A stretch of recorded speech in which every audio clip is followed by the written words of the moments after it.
Okay, we're going to talk about gravitation. And gravitation is the traction between two different objects with a mass. Okay, we're going to call this one M1 and M2. Those are their two masses. And simply because they have mass and they're at some finite distance from each other, we'll call that R, they will have a gravitational attraction, in other words, a force. And according to Newton's third law, the force of M1 on M2, it's attractive, is going to equal the force of M2 on M1. And we have a way of determining that, and that force is Fg equals G times M1 times M2 over R squared, R being that distance between their centers of mass. So it's important to understand two things. One is G is not little g, it's not the acceleration due to gravity. It's the gravitational constant, universal gravitational constant. Let me write that in. Universal gravitational constant. And that is equal to 6.67 times 10 to the negative 11, and it's a really complex unit. If you see, it has to make those units work out. It ends up being Newton meters squared per kilogram squared. If you multiply that by kilograms squared, you're going to get rid of that. If you divide it by meters squared, you're going to get rid of that, and you're left with newtons. The second important thing is that R is distance between centers of mass. And that's really important for the following reason. If you're standing on Earth, here you are, and you said, I have a mass, let's just say it's 100 kilograms, and then the Earth has a mass, and I can't remember the number, it's something times, maybe 6 times 10 to the 24th kilograms. If you wanted to use this equation to find out just how much force of attraction there is, well, then you'd plug in your masses, 100, 6 times 10 to the 24th, it doesn't matter which one you plug in which position. Either one of you could be M1 or M2. If you plugged in a distance, you said, hey, I'm right at the Earth's surface. If you plugged in R equals 0, then you can see you're dividing by 0 here. You'd have infinite force, and we know you don't weigh an infinite amount. So what we have to do is plug in the distance between your center of mass and the Earth's center of mass, which is somewhere down at the center of the Earth. And that distance, I'm just going to try to remember. Let's say I think that's 6 times 10 to the 6th meters. Well, if you plug all that in, then you would find 100 times 6 times 10 to the 24th times g, 6.67 times 10 to the negative 11, divided by 6 times 10 to the 6th meters. Square that, because it's r squared. You would come up with approximately force of gravity, approximately 981 newtons. Okay, I didn't plug everything into a calculator. This is how I know that's true, because my weight on Earth is going to be about 9.8 times my mass, 981 newtons. This equation is going to be consistent with that. So I didn't even have to actually plug in all the numbers. If I plug it in, it should come out very close to that if I got these numbers right. Another side effect of this, I mentioned that there's a Newton's third law force. Every action force has an equal and opposite reaction force. If the Earth is pulling on you with 981 newtons, it turns out that you're pulling on the Earth with, guess what, 981 newtons. So that ends up, that's a frequent question, is how hard you are pulling on the Earth, how hard an object is pulling on the Earth. Once again, since it's a Newton's third law, this doesn't end up being on the same force diagram. In other words, if we draw your force diagram, let me slide this up a little bit. If we draw your force diagram, gravity, mg, which turns out to be the force of gravity that we just calculated, is 981 newtons. We'd have to draw a separate force diagram for the Earth, and that would be force of gravity. Now it's not its weight, right? It's just how hard it's being attracted by me. If I'm that person, it would be like that. You would also have a normal force.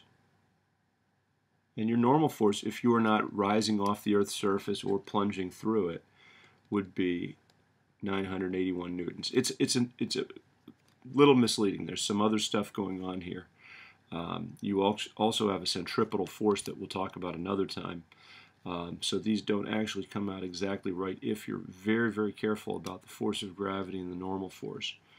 I believe there's another issue. I'd have to think that through, but in the frame of reference of our room, this is a correct force diagram for me. The Earth has so many, I'll just put Earth here, has so many forces on it that we can't start to write them down. I mean, it would have a force from all the people standing on the Earth in all directions, among other things. It also has a force from the sun. Let's say the sun is over here. It would have a force of gravity from the sun. I'll just call it FGS. And from the moon's over here. Let's have a force of gravity from the moon. So there are all sorts of things for the Earth, because everything attracts everything else in the universe. If I have a speck of dust, I don't know, 1 billion miles away, I can still plug 1 billion miles, whatever that is in meters, up here for R, and calculate, and it has a very, very small mass, it's very far away, but I could still calculate the force on the person, the force on me from a speck of dust almost infinitely far away, or you can consider it virtually infinitely far away. This is going to be a very big number. That'll then therefore be a very small number. It goes off as r 1 over r squared, so it gets small very quickly as you move away from the object. So as this speck of dust is farther and farther away, this force gets much, much smaller. And let me point out two things with that. One very common question is to ask, what if you were twice as far away from the Earth? So here you are.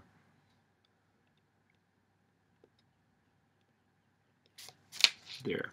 And let's say your weight was, the force of gravity, in other words, was 1,000 newtons. Okay. If you move twice as far away, and I've got to draw this carefully. Here's my R. Let's do that. R right there. Okay, if you move twice as far away, obviously you're not to scale in this one. And there's your R. So let's draw him here. Okay. I'll call that R2. R1, R2. R2 is twice as far away.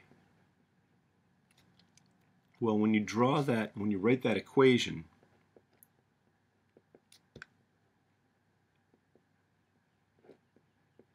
all of a sudden this is going to be twice as big. If this is twice as big, 2 squared, Fg is going to be 1/4 as big. So your force of gravity, I'll call it Fg prime. I kind of wish I'd gone with that notation all along. Your new force of gravity is going to be Gm1m2. You could ignore this if this just makes intuitive sense to you. Divided by 2r squared. And this is going to just end up being Fg divided by 4. Because you see that 2 squared is 4. So it just ends up Gm1m2 over r squared, which is Fg, divided by 4. In this case, it's 1,000 over 2. 1,000 newtons divided by, 4.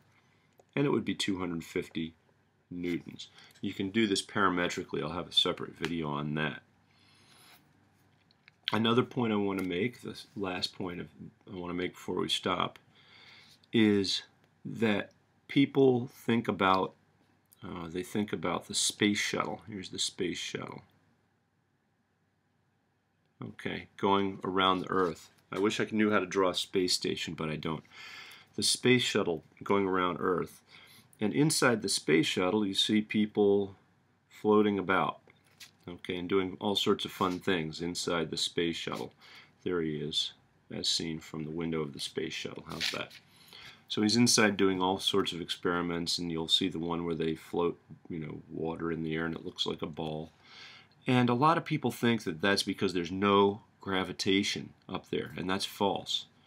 Weightless just means that you're falling at the same rate as the space shuttle. Falling at the same rate. If I put you in a crate on the roof of Wakefield and I knocked the crate off, you'd feel like you were falling you'd feel like you were weightless for that blissful moment before you crash into the ground, because you and the box are falling at the same rate. You both have the same acceleration. And we can prove that you're not truly without weight, because this has a finite distance. And if we plug a finite distance in there and a finite mass for both objects, the mass of the Earth and the mass of you, we're going to get a force of gravity.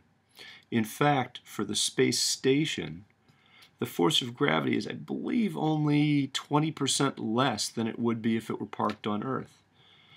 It's actually not very high above the Earth's surface.